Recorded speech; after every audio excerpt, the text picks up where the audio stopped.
Monique Akoa Makani, the unrecognized hero in Mercury's vital triumph over Valkyries.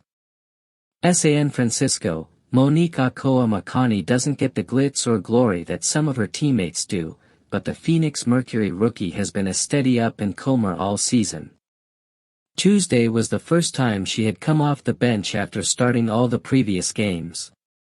A knee problem sidelined her from Sunday's game, while her benching only appeared as a preventative measure more than anything. But the first 20 minutes were not easy for Akoa Makani or the Mercury in general.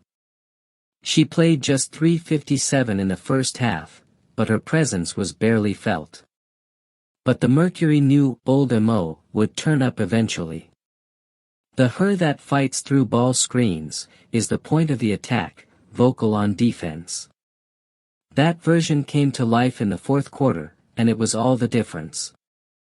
Kahleah Copper, who watched Akoa Makani's performance during that crucial run, described what made the rookie's play so effective. "I thought MO did an unbelievable job," Copper said. "We just challenged her in the fourth and she went and guarded and fought over ball screens. She dug in the passing lanes, disrupted their offense. She made it easy for everyone else. She was able to guard on the point of attack so we wouldn't be in rotation. She's been huge for us all season defensively, and we really needed that, especially coming down the stretch.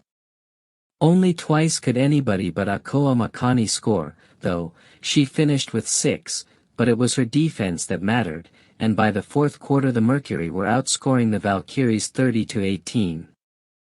Akoa Makani, the Mercury's X-Factor versus the Valkyries.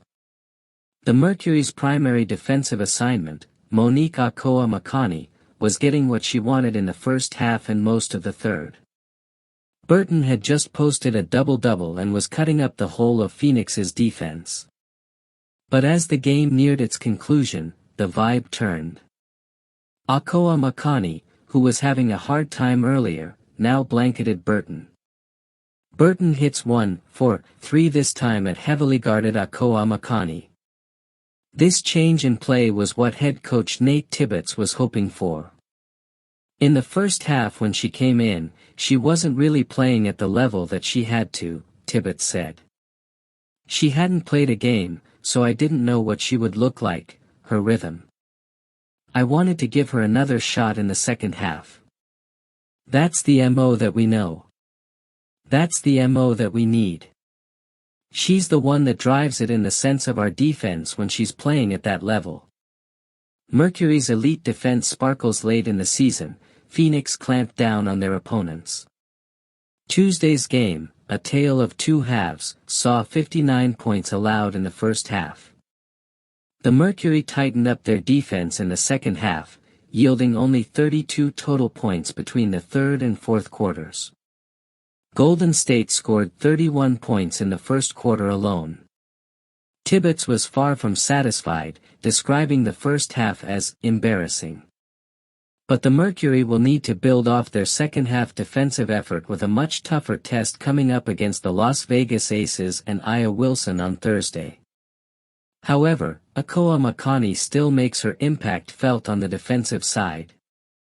Maybe she is the difference maker who allows the Mercury to cultivate consistent habits on which they can rely down the stretch. As the Mercury gear up for their next battle, let's also make sure that we continue to show support for players like Monique Akoa Makani when it makes that all-important difference. Keep an eye out for more news and track the team's path to excellence.